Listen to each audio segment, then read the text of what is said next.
Дай микрофон. Не гледаш ли Фатмет по турските сега? Виж как правят паузи хората. За мене... Не гледай мен, не се жени за мен. Нали пауза, бе? Пауза. Чакай, Извинявам се от него име. и от мое също, така. За мен е чест да бъда кум на тази прекрасна сватба. Аплодирахте го. Виж как живат нещата, виж живнаха нещата. Нали пауза? Да. Днес сме се събрали не само да празнуваме, а да бъдем свидетели. С какво образование си? Основно... Личи. Ако искаш утре го довършим останалата част, и хората ще останат. С приспиване са. 12 часа може ли? С приспиване са. След това. До тук.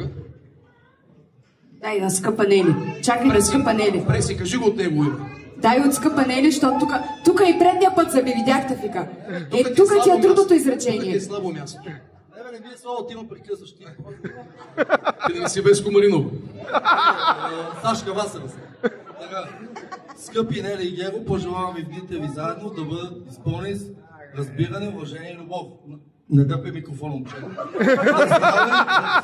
За вашето завинаги и за всички красиви мигове, които ви предстоят. Ей, това е много хубаво за вашето завинаги. Още не ви. Бъдете здрави и щастливи.